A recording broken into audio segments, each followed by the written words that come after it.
First, place two knitted panels side by side and cut a piece of yarn that is at least 8 times as long as the length of the future seam. And then thread this yarn into a wool needle. I have a fairly long piece of yarn over here because this seam takes up a lot of yarn. Insert the tip of the wool needle from back to front under the strand at the very corner of the piece at the right side of the work. Then pull the yarn through, leaving a small tail. Then do the same to the piece at the left side of the work. So we go back to front under the strand that is at the very corner of this piece. And pull the yarn through. Don't pull it too tight. The seam should be flat and relaxed. Now, actually seaming. We're gonna join spots that are 1 stitch away from the edge of each of these pieces. So it's gonna be 1 stitch away over here and over here, and 1 row away from the previous worked spot, the spot that already has yarn in it, the spot that's already been seamed.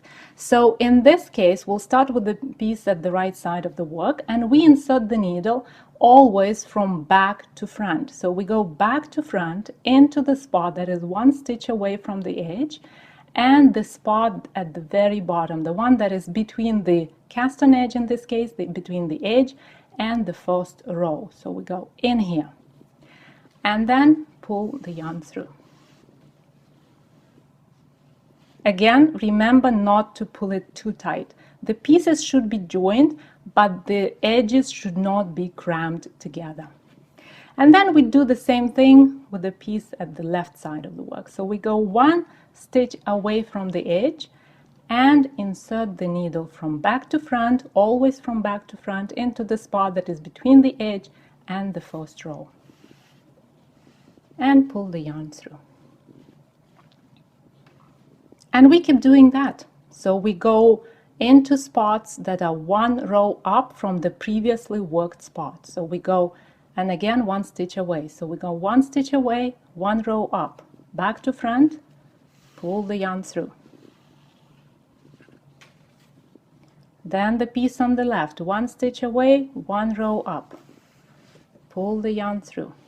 Now that we stitch a little bit, I'll show you how it looks. So as you see, it is quite nice looking. It is visible, no questions about that, but it looks nice. And it is completely flat. If you look at it from this angle, you will see that there is no bulk at all over here. So it doesn't add any bulk. And it looks the same on both sides of the work. We can also go into spots, that's a variation that you might want to use, into spots that are 2 rows away from each other. So instead of going into this spot that is 1 row away, then we skip 1 row and go into the spot that is 2 rows away. And do it the same way. So we go 1 stitch away and we go always from back to front, but we join it so that each stitch is 2 rows away from the previous stitch, just like this. This makes the seam looser and the stitches are not as jammed and crammed, but it also makes it less secure. So as you see, you can see the holes over here. So it's a good option if you're looking for a decoration, not so good option if you're looking for a nice secure seam.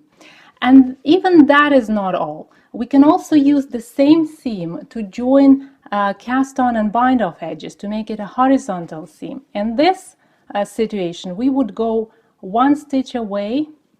So we'll go 1 stitch away from the previous spot, and we would go 1 row away from the edge. So here you have it, a beautiful seam, really beautiful, nice looking seam that is flat, that is stretchy, and that is completely reversible.